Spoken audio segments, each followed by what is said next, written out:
Arbiter Generals, the masters of the Shenzhou flagships and the strongest wielders of the hunt path we have seen to date. Riding spaceships the size of planets through the stars in a never-ending chase to eliminate all traces of the abundance. In the last video, we took the two most powerful emanators we've met and pit them against each other, and you guys seem to really like that video. So we're doing it again, because one, it's fun, and two, because the new Emphoria story just came out, and I haven't finished it, and you probably haven't either. So instead of making emanators from clashing paths duke it out, how about we take two possible emanators from the same path and make them fight to the death. Namely, the Divine Foresight and the Merlin's Claw. The two most notorious and renowned Arbiter Generals in the universe fighting for the same side. But what if they didn't? What would happen if they fought? Well, let's find out. Because this is Honkai Star Rail's strongest general revealed. Okay. So the way we're gonna do this is the same as the last video. Once again, these two have absolutely no reason to fight, and this is purely just for fun. But we're gonna try to keep this as canon as possible by only going off of confirmed feats. Good? Good. So let's start off with one of the oldest and most respected Arbiter Generals, the Divine Foresight, the dozing general wielding the lightning-wielding, thunder-clapping, spirit-squashing Lord, Jing Yuan. And let me tell you, do not sleep on this guy. He doesn't look like he does much, but there is a reason why he has been general for so long. Fear the old man in a profession where men die young. Keep this in mind as we go along, because Jing Yuan shouldn't even be alive. Because even though Arbiter General positions are held by long-life species so far as we've seen, the position is open to all manner of species willing to fight for the Shenzhou Alliance. But this job is so dangerous that long-life species do not even live long enough for their natural lifespans to even matter. Most, in fact, hardly last a century before dying in battle. Yet Jing Yuan has held his title for over 700 years. Not only standing the test of time, but acing the test with flying colors. By the way, there is absolutely no reason why Jing Yuan should be alive. Shenzhou natives get Mara struck after 800, and his battle with Jing Liu was 700 years ago. And Shenzhou natives aren't allowed to be Cloud Knights until the age of 200. So this guy is at the very least 900 years old. How is he not Mara struck? This guy is old and he refuses to die. And there is a perfectly good reason for why this is. Not only is this guy an overpowering force on the battlefield, but his mind is so sharp and strategic that he is near undefeatable from a strategic standpoint. Let me explain. You see, Jing Yuan has earned the title of the Divine Foresight in every sense of the word. And for two reasons. The first being the fact that he defeated Feixiao in chess after she used a gift from the Aeon of Erudition to foresee 48 of his moves. And the second being the entirety of the war dance story, because this was all his plan.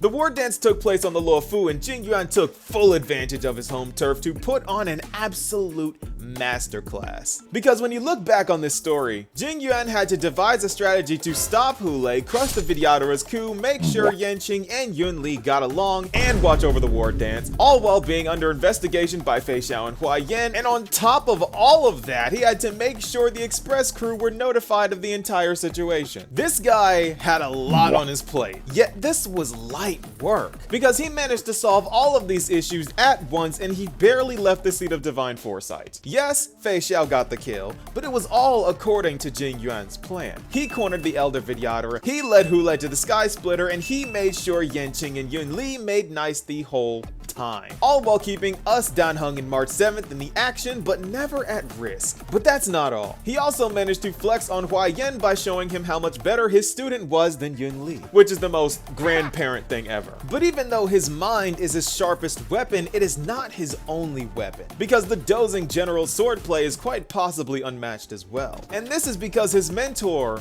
was Jing Liu, the sword champion of the Shenzhou. So, needless to say, he was trained by the best, so he is definitely one of the best. Not to mention, he ended up defeating her in battle when she was Mara struck. Yes, he defeated the sword champion in battle, but not necessarily because of his swordplay. This was because of his most powerful weapon, a spiritus, a gift from Lan the Hunt containing the Aeon's power that he inherited from the late Tung Xiao, a giant spirit that emerges from Jing Yuan's body that he basically uses like a Susanoo from Naruto. But it's huge, and it allows him to absolutely crush just about anything that opposes him. This is the thing that took down the Lord Ravager in one decisive strike. But yet again, that's not all. Because on top of all of this, he is a Xianzhou native, and this species is broken. I explained this in a past video, but among other abilities, this guy has a healing factor that is so strong that a guy was decapitated and survived because his head was reattached. Broken! Xianzhou natives are broken! And Jing Yuan is even more broken. Not to mention that Xianzhou natives are incredibly strong physically. Like, unreasonably strong. Blade's weapon was designed for Jing Liu and it weighs 4,000 pounds or 1,800 kilograms. And that is a one-handed sword. Need I say more? So what could Feixiao do to possibly match this level of experience and just genetic superiority? Well, let's find out, shall we? Because now it's time to talk about the Merlin's Claw, the great general, wielder of the flying Aureus, the lacking general, lacking in worries, regrets, and rivals, Feixiao. Okay, so Feixiao is a Foxian, meaning that she is much younger than Jing Yuan at what is probably around 150 to 200 years old, and as a Foxian, she is naturally blindingly fast, but due to her intense training, she is exponentially faster than the fastest Foxian. She runs at speeds that make everything else move in slow motion by comparison, and she does not get tired. More on that later. Because apart from being known as the fastest being in the Xianzhou Alliance, she has also mastered all forms of martial arts and wields multiple weapons with ease. Even going by just on-screen feats would give Feixiao swords, axes, guns, bows, daggers, and hand-to-hand combat skills that combined with her speed are near impossible to defend against. And even though she is fast, she is no less powerful because just by using a bow, she nuked an entire street with what I can only describe to be a miniature Lux arrow, creating a cloud of debris visible from miles away. And even without a weapon at all, she still stopped Yanqing and Yunli's strikes simultaneously, and deflected Hulei's sword barehanded. Again, remember how heavy Jing Liu's sword is supposed to be? Old metal is probably much heavier than that. So yeah, the Fox Lady is much stronger than she looks. Why? Because her mentor was another Arbiter General, Yue Yu, who took her under her wing and quite possibly taught her everything she knows. Unfortunately though, she did not get the chance to best her teacher like Jing Yuan because Yue Yu ended up dying to a Lux arrow. The Aeon of Friendly Fire at it again. Yes, Lan killed their own general. Don't ask. But speaking of the Hunt's arrows, that is exactly the very thing that Feixiao has trained her entire life to be. And becoming the successor of Yue Yu meant inheriting her spiritus, the Flying Aureus. And fittingly so, this spiritus is known as the fastest of the 7. And even though Feixiao can go inside of it like Jing Yuan and his Lightning Lord, she mostly chooses to fight alongside it. And also, even though it doesn't look like it, this thing is very much a part of her and is very much capable of doing damage comparable to the Lightning Lord, though it doesn't seem to be as big. It might depend on the mastery, not sure. And although this does sound like her biggest trump card, it isn't, at least not anymore, because she is not only a Foxian, but also part Borisin from Hulei's tribe, which initially was a disability due to the moon rage threatening to tear her body apart, but with consuming the red moon, Feixiao triumphed over her greatest weakness and turned it into her most impressive strength. Because with the Crimson Moon comes the title of the Borisin Warhead and most importantly, Hulei's healing factor.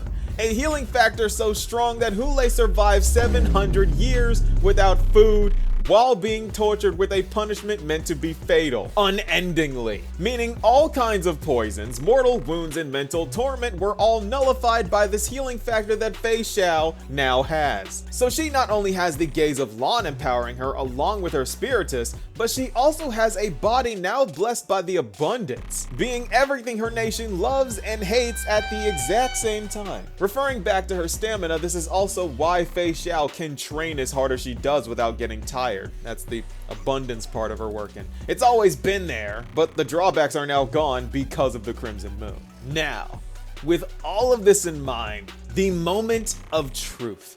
Who would win in a fight? And personally, I would love to say that it would be close, but in my honest opinion, taking all factors into account, it's not. If Jing Yuan and Feixiao were to fight under just about any circumstances, Feixiao would win. And this is purely because of her war dance buff. Before Hule, Jing Yuan might just take it. His experience and impeccable battle IQ would be really difficult for Feixiao to handle.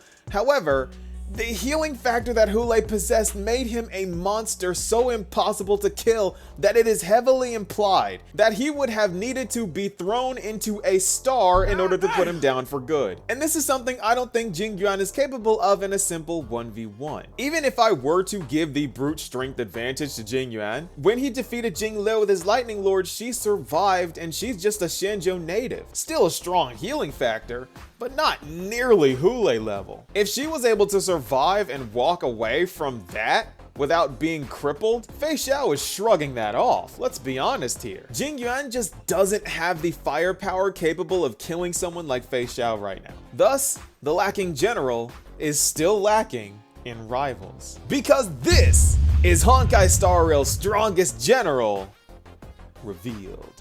I feel like Jing Yuan versus Feixiao has been a debate for a long time, and I just wanted to give it the time it deserves because both of these characters are awesome and I can't wait to go back to the Shenzhou because the Shenzhou stories never miss. And I just gotta know who Marshall Hua is. But first, we gotta finish up in Furious, which we're gonna be talking about next video. And oh boy, do I have a lot to say in regards to what went down in this patch. But either way, Jing Yuan needs a buff if he is going to keep up with what Feixiao has become. But what do you guys think? Be sure to let me know, and I'll see you all in the next video. Peace, y'all.